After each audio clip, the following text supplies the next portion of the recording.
ക്രിസ്തുവിലുള്ള പ്രിയപ്പെട്ട സഹോദരി സഹോദരന്മാരെ, ഇന്നത്തെ ദൈവവചനം വിശുദ്ധ മാർക്കോസ് എഴുതിയ സുവിശേഷം 3-ാം അധ്യായം 1 മുതൽ 6 വരെയുള്ള വാക്യങ്ങൾ.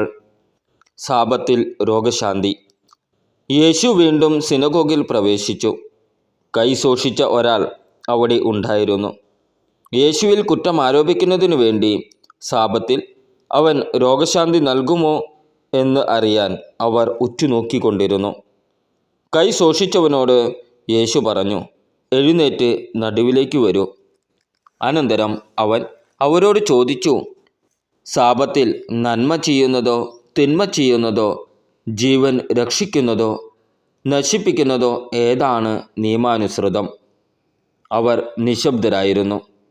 അവരുടെ ഹൃദയകാഠിന്യത്തിൽ ദുഃഖിച്ച് അവരെ ക്രോധത്തോടെ നോക്കിക്കൊണ്ട് യേശു അവനോട് പറഞ്ഞു, കൈ നീട്ടുക.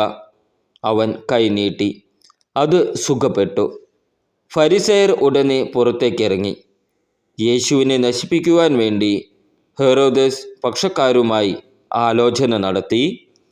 നമ്മുടെ കർത്താവായ ഈശോമിശിഹായ്ക്ക് സ്തുതി. ക്രിസ്തുവിലുള്ള പ്രിയപ്പെട്ട സഹോദരി സഹോദരന്മാരെ, ഇന്നത്തെ ദൈവവചനം വിശുദ്ധ മാർക്കോസ് എഴുതിയ സുവിശേഷം 3-ാം അധ്യായം 1 മുതൽ 6 വരെയുള്ള വാക്യങ്ങൾ. സാബത്തിൽ രോഗശാന്തി. യേശു വീണ്ടും സിനഗോഗിൽ പ്രവേശിച്ചു. കൈ ശോഷിച്ച ഒരാൾ അവിടെ ഉണ്ടായിരുന്നു. യേശുവിൽ കുറ്റം ആരോപിക്കുന്നതിനു വേണ്ടി സാബത്തിൽ അവൻ രോഗശാന്തി നൽകുമോ എന്ന് അറിയാൻ അവർ ഉറ്റുനോക്കിക്കൊണ്ടിരുന്നു. കൈ ശോഷിച്ചവനോട് യേശു പറഞ്ഞു, എഴുന്നേറ്റ് നടുവിലേക്ക് വരൂ. അനന്തരം അവൻ അവരോട് ചോദിച്ചു, സാബത്തിൽ നന്മ ചെയ്യുന്നതോ തിന്മ ചെയ്യുന്നതോ, ജീവൻ രക്ഷിക്കുന്നതോ നശിപ്പിക്കുന്നതോ ഏതാണ് നിയമാനുസൃതം? അവർ നിശബ്ദരായിരുന്നു.